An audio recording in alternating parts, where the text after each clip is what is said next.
Like an hour and a half late to her thing last night, and then I was an hour late to this thing.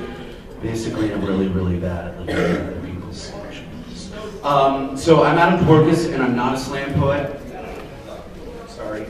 Write an pentameter, but I'm actually going to perform something that I know this time, and not something that I wrote in the last 2 months that I have to read on the page. I guess adversity. This one is not about adultery, refreshingly enough, like the one I read last night. This is about really one of my two heroes of the 20th century. Is a little dude, some limey dude named Winston Churchill. My favorite story about Churchill, I've got two. A is that while they were building up money for the war effort in Britain, Britain was the smallest island in Europe and also the only one that was like basically saying no thank you to Hitler, and somebody said, hey, we need money for things like bullets and explosives, so we're just going to cut money for arts funding. And Churchill was like, my God, you mad? They're like, no, we need money for bullets and things that blow up. And Churchill was like, I'm sorry, but if we cut arts funding, what the fuck are we fighting for? God bless him. By the way, NPR funding is dead. But anyway, the other thing is, after he won World War II and then was immediately voted out of office, because that makes sense, he proceeded to make like $800 billion an hour on the lecture circuit. My favorite lecture of his was him walking up in full like regalia and taking his overcoat off and his hat off, and taking his cigar out of his mouth, because he never goes anywhere without a cigar. It's fucking Winston Churchill, right? He's like, he walks up to the podium and he says, never give up. He puts his hat back on, puts his jacket back on, gets his cigar back in his mouth, and walks off stage. That was his lecture. He probably made like $200,000 for that in 1947. So anyway, this is called Ever on the Apex Looking Down.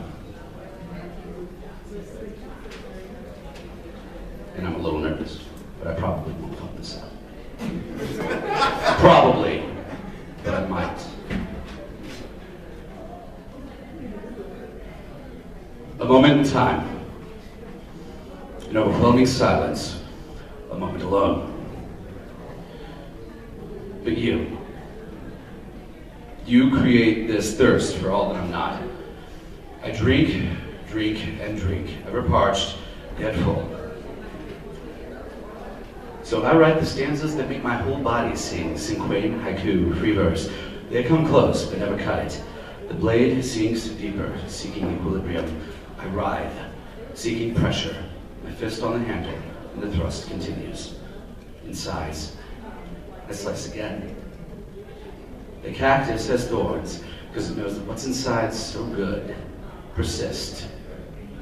I think about him. His universe, a shambles. He drinks only hope.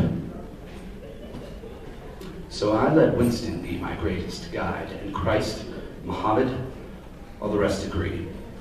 They looked beyond the land and scanned the sea. I think about the days I sat and cried and stared into their soul. And they replied, it takes the weak to turn away and flee. It takes a man to deny that decree. And yet you wonder why we always died. With that, I turn away and give up hope. And give up failure too. The sweet retreat. The stones and stars and moon will be my crown. For all those thoughts have no place in the scope for one who sees the pure things in the street, ever on the apex, looking down.